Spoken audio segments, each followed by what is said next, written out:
Père, du Fils et Saint-Esprit, ainsi soit-il. Mes chers frères et sœurs, mes amis, mes neveux, nièces, on va faire un peu de catéchisme. La première première question. Quelle est la plus salutaire de toutes les doctrines? Eh bien, la plus salutaire de toutes les doctrines, c'est la doctrine chrétienne ou le catéchisme. Alors, c'est quoi salutaire? La plus salutaire, qu'est-ce que ça signifie?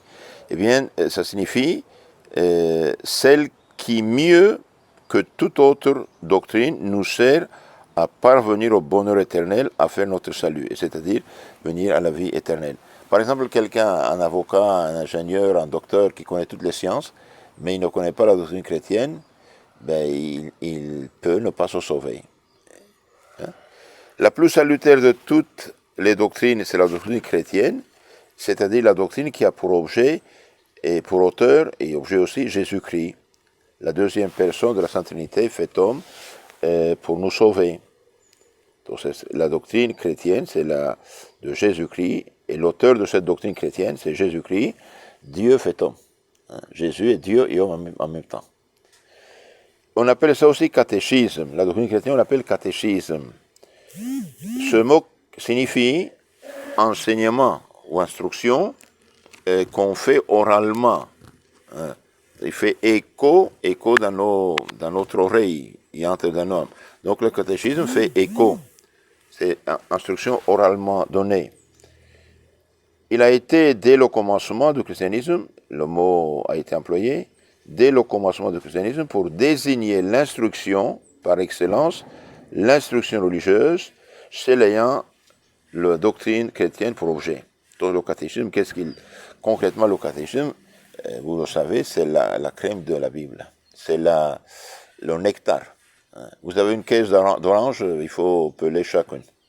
Et si vous avez le jus, vous le prenez, voilà, d'un coup. Donc le catéchisme, en fait, c'est le résumé, la crème de la Sainte Écriture et de la tradition apostolique.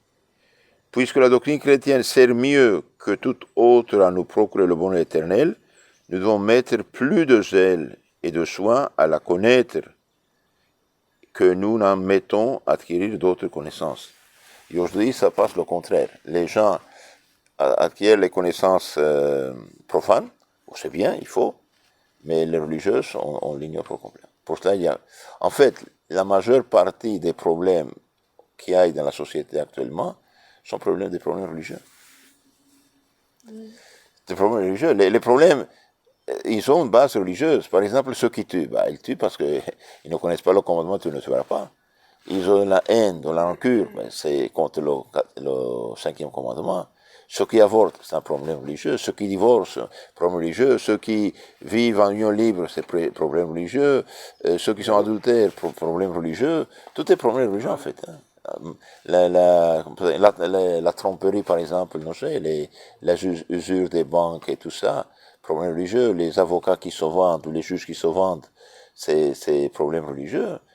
Les jeunes filles, les femmes qui se vêtissent très mal, c'est problème religieux, en fait, tout ça, c'est problème religieux. Donc, la doctrine chrétienne, c'est la doctrine qui, mieux que toute autre, nous procure le bonheur éternel, et même le bonheur dans ce monde. Hein. Comme disait, j'ai oublié son nom, Geoffroy, je pense, un philosophe français du 19e siècle, il disait curieux, la religion chrétienne qui a pour objet la vie éternelle fait aussi notre bonheur dans ce monde. Et c'est vrai, c'est vrai. Oui. Alors, autre question, qu'appelez-vous la doctrine chrétienne? Eh bien, la doctrine chrétienne, c'est l'abrégé de ce que Jésus-Christ a enseigné et que tous les chrétiens doivent connaître ou pratiquer pour être sauvés. Donc, la doctrine chrétienne, c'est l'abrégé, le résumé, la crème de ce que Jésus-Christ nous a communiqué au moyen des apôtres et de l'Église et que tous les chrétiens doivent connaître et pratiquer pour se sauver. Alors, celui qui, par ignorance, il pêche, eh bien, c'est ignorance culpable. Il y a deux types d'ignorance. L'ignorance culpable et l'ignorance invincible. Par exemple, un chrétien en Chine, où à 500 km, il n'y a pas un prêtre, il n'y a pas d'église, il n'y a pas de livre, il n'y a rien. Bon, il ne peut pas connaître la doctrine. Et Dieu en tiendra compte. Mais celui qui peut facilement aller à l'église, aller au catéchisme, lire le catéchisme, apprendre les choses, il ne le fait pas par paresse ou par négligence, il pêche, quoi. Ça, c'est péché. Alors il dit, oui, mais je ne savais pas que c'est péché. Oui, mais tu ne savais pas parce que tu es ignorant d'une manière coupable. Et c'est ça le problème. Donc ici il dit, la doctrine chrétienne, c'est l'abrégé de ce que Jésus-Christ a enseigné et que tous les chrétiens doivent connaître ou pratiquer pour être sauvés.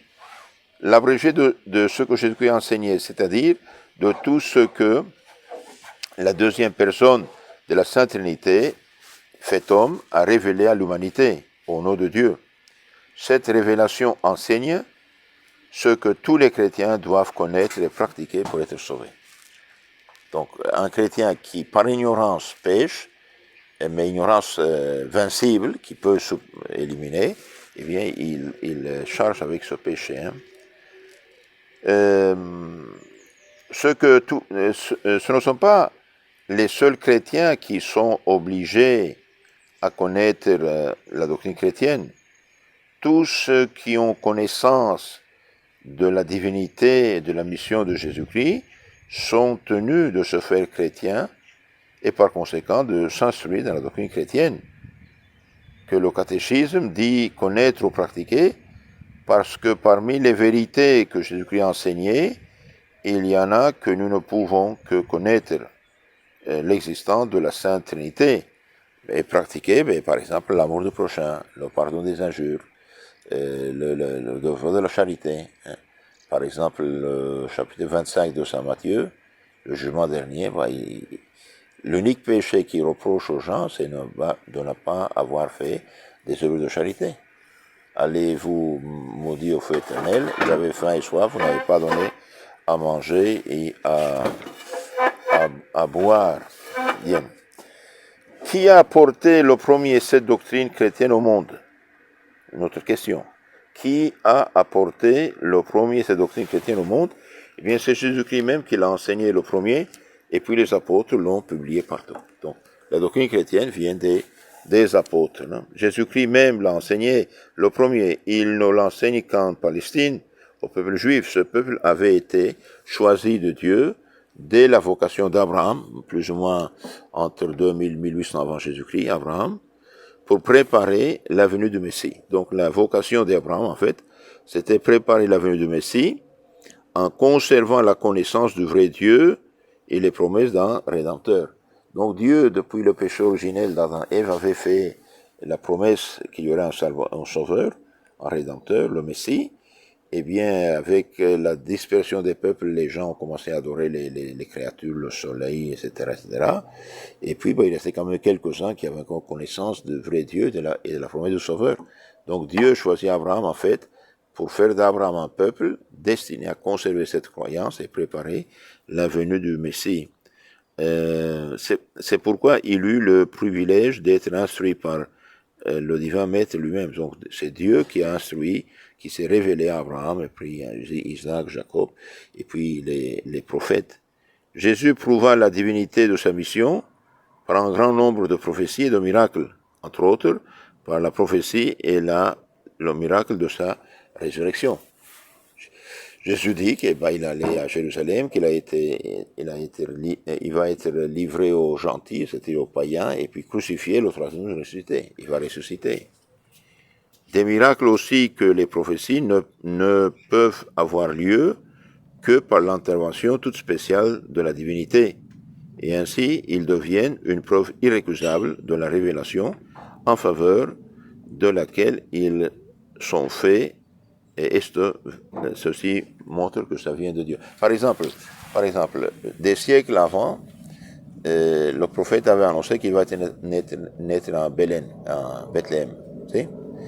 Des siècles avant, quasi 1000 ans avant Jésus-Christ, le roi David avait, dans le psaume 21, annoncé que ses mains et ses pieds vont être percés par les clous. La Sainte Vierge, par exemple, il dit « M'appelleront bienheureuse toutes les générations ». Comment elle savait ça? Seul Dieu qui sait tout a révélé ça. Donc la prophétie et les miracles, les vrais miracles, eh bien, sont des signaux que ça vient de Dieu. Hein. Alors Jésus-Christ donc a approché la doctrine chrétienne le premier, et puis les apôtres l'ont publié partout. Hein. Vous savez qu'est-ce que signifie apôtre? Apostolos, c'est envoyé, envoyé, en grec. Shlihu en araméen. Et puis missionnaire en latin, c'est la même chose. Apostolos en grec, missus en latin. C'est le nom donné, les apôtres, c'est le nom donné à ceux qui furent envoyés par Jésus-Christ, prêchés par toute sa doctrine, ainsi qu'à Saint Matthias, qui a été élu à la place de Judas Iscariote, et à Saint Paul, appelé miraculeusement à l'apostolat. Voilà. On va terminer avec une question, plus. En combien de parties se divise la doctrine chrétienne? La doctrine chrétienne se divise en 5 parties. La première traite de la foi, la seconde, l'espérance, la troisième, la charité, la quatrième des 7 sacrements et la cinquième de la justice chrétienne. Bon, on pourrait aussi dire d'autres manières. La première traite le credo, deuxième, les commandements, la morale, le troisième, les sacrements et la prière, le quatrième, la prière. Donc ça dépend. Donc ici dans ce catéchisme, il dit foi, espérance, charité, les sacrements et la justice chrétienne. La première partie traite de la foi, de l'obligation que nous avons d'admettre par la foi la doctrine de Jésus-Christ et des vérités que cette doctrine enseigne. C'est synthétisé le credo en 12 articles. La seconde traite de l'espérance, du devoir que nous devons de demander et d'attendre les secours et la récompense que Jésus-Christ a promis à ceux qui veulent servir Dieu selon sa doctrine. Donc le secours, vous priez, vous recevrez, et puis les promesses. Troisième, la charité, c'est-à-dire de la manière dont, d'après la doctrine de Jésus-Christ, nous devons aimer Dieu, de ce que, d'après cette même doctrine, cet amour nous demande de faire ou de laisser. Bon, complètement, là où il y a de charité, il y a complètement des commandements de Dieu. Non? La quatrième traite des sacrements.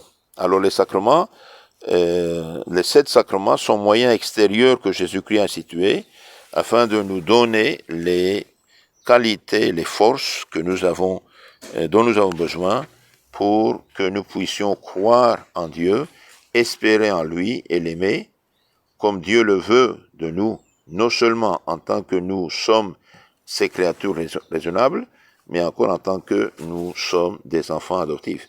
Donc, les sacrements en fait sont 7 canaux qui transmettent le salut de Christ. Jésus est mort sur la croix pour nous, ok? Nous n'étions pas là. Alors, comment 2000 années après, ce salut de Jésus vient à nous au moyen des sacrements? Et qui est destiné à transmettre le salut de Jésus? C'est l'Église. De là l'importance du sacerdoce. Parce qu'il y a 5 sacrements que seuls les prêtres peuvent donner. Le pardon des péchés, la confession, la messe, le sacrifice, les saintes huiles, la confirmation dans l'Esprit Saint et faire d'autres prêtres. Le baptême, on mettait le prêtre aussi, mais en cas de danger, n'importe qui, sachant baptiser, peut baptiser. Et le mariage, les ministres en fait sont les époux, et le prêtre c'est le témoin de l'Église. Alors les sacrements, nous avons dit, sont les 7 canaux qui transmettent le salut de Christ. Malheureusement, les protestants, ils ont éliminé tout sauf le baptême. Ils n'ont pas de sacerdoce, ils n'ont pas de confirmation, ils n'ont pas de messe, ils n'ont rien. Les pauvres, ils pensent avoir tout, ils n'ont rien en fait. C'est dommage ça. Et quelle est la 5e partie, la justice chrétienne? C'est-à-dire l'état de perfection que possèdent ceux qui croient, espèrent, aiment et reçoivent le sacrement de la manière prescrite par Jésus-Christ. Donc la justice, c'est la sainteté en fait ici. Le nom de justice chrétienne est donné en effet à l'état de perfection de celui dont la vie est entièrement conforme à la volonté de Dieu, tel que Jésus-Christ nous l'a fait connaître. Par exemple, un homme qui boit, qui devient ivrogne chaque jour, il ne vit pas selon la volonté de Dieu, etc. Donc, la foi, l'espérance, la charité et la perfection chrétienne. D'autres paroles, le credo, les commandements, les sacrements et la prière.